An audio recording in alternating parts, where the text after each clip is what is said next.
Hey, this is Devin White from YouTube account KidHaru, Kidharu, and today on Strength Project we're going to be showing you a tutorial on how to do a round off. Hello. So, with a round off, the first thing you do in a round off, first of all, is the step up. So what this is called is the lag step. So with the lag step, you'll be in your basic run, and then you're going to double hop on one foot and place the other one out in front of you.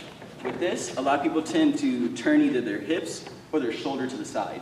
You don't want that. Otherwise, you're going to have your momentum going all over the place, and it's going to mess with your form. So what you're going to do is, with the lag step, you're just going to shoot your arms forward and place that foot forward. Notice how my hips and my shoulders are both completely squared and in front of me. I'm not turned to the side. One hand isn't further than the other, but they're both parallel to each other. So from the lag step, you're going to enter a slight lunge, which from there, with the imaginary line you're going to draw from your front foot, you're going to place your hand on that line, and your hands actually be facing back behind you from where you came. So with this, you want to make sure that your hand stays on the line and not outside of it. Otherwise, your body's going to go that way. So what you're going to do from here, you're going to go into a handstand that way. And when you go into the handstand, you're going to bring your feet together and snap down together with your hands down from where you just popped up. And you're going to shoot your arms up. So all this slow is lag step, place together, snap up. So a lot of issues that people typically face with their round off is they'll do it like a cartwheel, to where they'll place one foot down before the other. So they'll end up going like that and trying to go into it.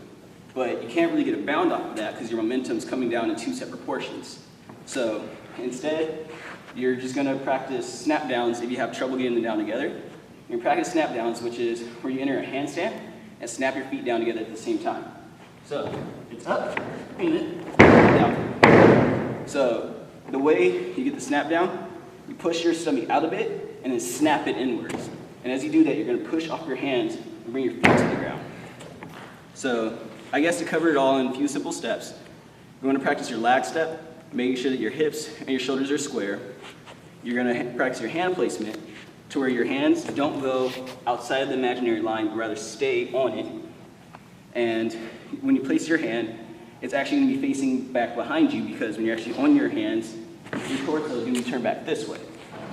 And then the step after that, you're going to want to practice your snap downs. So once you're actually in the handstand, you bring your feet together and snap them to the ground to popping up. And you're going to want this for your round off, back handsprings, your back tucks, things like that. And the reason it's important to have a good snap down is because when you bring all that down, you're going to want to be able to bring your chest up and not have it to where you're squatting or like all over the place.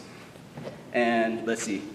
Another important thing for after the snap down, never touch your heels to the ground. Otherwise, if you hit your heels after a round off, you're going to get shin splints, and you could cause serious permanent damage to your body through repetition of that.